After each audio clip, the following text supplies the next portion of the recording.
ke Indonesia, apalagi ke Sulawesi. Bingung para wali dulu, karena khawatir umatnya keliru. Karena Islam dan Hindu itu simbolnya sama-sama batu. Yang satu batu Ka'bah, satu batu candi. Kalau perjalanan suci sama-sama mengitari candi kainnya selempang, warnanya kuning. Kalau mengitari Ka'bah, kainnya selempang, warnanya putih. Orang Hindu mengenal Linggayoni, kaum muslimin mengenal Jabal Rohmah, tugu batu sama. Orang Hindu mengenal perjalanan suci, setelah itu memotong binatang namanya gadri. Orang Islam mengenal motong kambing namanya kurban. Setelah perjalanan suci, yang Hindu Buddha digundul, yang Muslim tahallul. Sama-sama mengenal air suci, yang satu mengenal Zam-Zam, yang satu mengenal Gangga Yamuna. Kalau sujud sama-sama batuknya hitam, yang satu 2, yang Hindu Buddha 12 di sini. Loh, makanya orang-orang para wali awal kalau pergi haji bahaya, maka dilarang pergi haji. Kaum muslimin awal tidak boleh pergi haji. Yang di Sulawesi cukup naik ke Gunung Bawakaraeng, udah gitu aja. Karena di Gunung Bawakaraeng ada masjid. Dan untuk mengganti ibadah haji bisa sholat Jumat di Masjid Bawakaraeng 41 kali sholat Jumat tidak turun, karena di Gunung Bawakaraeng ada penyebar Islam namanya Datuk Ribandang, murid Sunan Ampel di Surabaya.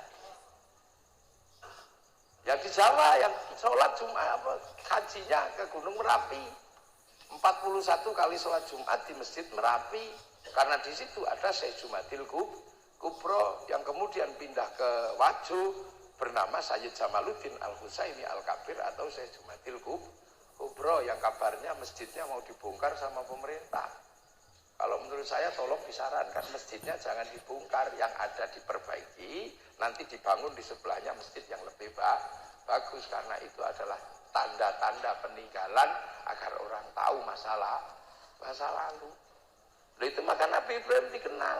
Nah, kaum muslimin tidak boleh melupakan sejarah Nabi Ibrahim. Maka jejak Nabi Ibrahim diabadikan namanya Makom Ibrahim. Jejak Nabi Ismail diabadikan namanya Hijir Ismail. Bekas larinya Siti Hajar namanya Sofa Marwah. Dan kaum muslimin nggak boleh melupakan itu, karena kita umat terakhir. Nah, dari Nabi Ibrahim melahirkan anak 2. Yang satu Ishak, yang satu Ismail. Dari Ishak melahirkan peradaban besar, karena Ishak melahirkan Yakub atau Israel, punya anak 12 namanya Bani Israel. Dari Bani Israel lahir Nabi Musa, melahirkan peradaban Yahudi. Dari Bani Israel melahirkan Isa, melahirkan peradaban Nasrani. Dari keturunan Ibrahim namanya Ismail, melahirkan Rasulullah Muhammad, melahirkan peradaban Islam. Yang satu tempatnya di Baitul Maqdis, yang satu tempatnya di Masjidil Haram. Biar antar saudara itu nggak ribut, maka kaum muslimin nabinya diangkat ke langit. Nabi Muhammad namanya Isra Mi'raj, diselesaikan minal Masjidil Haram ilal Masjidil Aqsa. Yang satu basiknya Masjidil Haram, yang satu basiknya Masjidil Aqsa. Lah kalau sudah begitu, kalau bisa diajak, ajaklah. Kalau nggak bisa diajak, ya sudah saling mendoakan. Makanya di dalam sholat ada kama sholaita ala sayyidina Ibrahim wa ala ali sayyidina Ibrahim, kama barakta ala sayyidina Ibrahim wa ala ali sayyidina Ibrahim. Ya sudah, doakan turunan Ibrahim. Islam itu sudah resolusi konfliknya sudah sangat maju. Dan sekarang benar-benar ketemu. Jadi lita'arofu itu hari ini terjadi di zaman milenial ini. Tanpa harus pergi ke Jepang, orang Islam ketemu dengan orang Jepang. Hari ini Jepang nggak datang, tapi mic-nya dikirim ke sini. Sampean nggak ketemu orang Korea, tapi Samsung-nya dipakai setiap hari.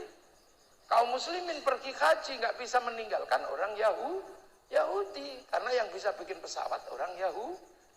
Pak Habibie belum jadi pesawatnya. Kan? Ibu-ibu kalau mau cantik mesti harus berhubungan dengan orang Nasrani yang di Prancis. Karena apa yang bisa bikin bedak cantik dan parfum harum orang Prancis. Kaum muslimin kalau pergi haji nggak bisa lepas dari sistem perbankan. karena harus bayar di bank, dan seluruh bank di dunia terhubung dengan bank devisa New York. Sementara bank devisa New York punyanya Rothschild Rockefeller, pengusaha Yahudi terkaya di dunia yang mengatur Wall Street. Loh, ini umat Nabi Muhammad hari ini udah ketemu semua. Maka harus jelas ini umat ke depan ini. Ketika berbicara keumatan, umat Nabi Muhammad sudah nggak bisa dipisahkan, berhenti nggak bisa. Orang minum air kelapa saja, goloknya terbuat dari pir mobil dari Jepang. Dan ada, ini Pak Polisi ini, kelihatan kalau polisi karena di bordir, ada Pak Rifai, ada Pak Priyabudi. Yang buat mesin bordir siapa? Orang Cina, mereknya Butterfly. Tidak bisa. Ini dunia baru, kerudung ibu-ibu itu kainnya kain Paris. Kain Paris itu satu lembar paling 15.000, itu produksi Cina. Nggak bisa. Ini pengajian ini karena di print tulisannya, ini printernya buatan Eropa. Ini umat Nabi Muhammad. Maka kemudian kalau umat Nabi Muhammad hari ini, akhir-akhir ini, harus benar-benar cerdas, harus benar-benar ke depan. Dan harus ikut dalam percaturan dunia. Jangan selalu mundur. Karena kaum muslimin ini yang paling suka dimundurkan. Gak boleh ikut dalam percaturan dunia baru. Dunia baru itu sistemnya sistem obligasi, sistem perbankan. Kalau mau maju ke depan harus bertarung dalam sistem finansial dunia. Jangan ketika gagal di situ mundur, bank haram. Kacau kaum muslimin. Sementara kehidupannya gak bisa meninggalkan bank.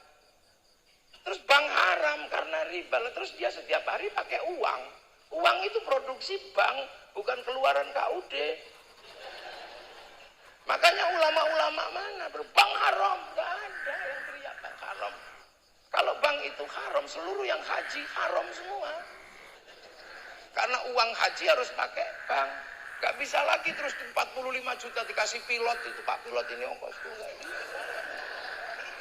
Orang baca Quran haram semua.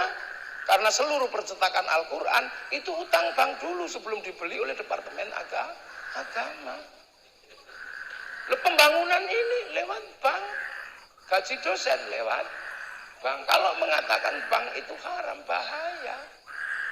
Orang dosa semua. Makanya saya selalu mengatakan kalau Anda tidak suka bank karena bunga bank, anggaplah perempuan cerewet. Kalau perempuan itu cerewet, mulutnya nggak usah dipakai. Tapi pipinya kan masih bisa.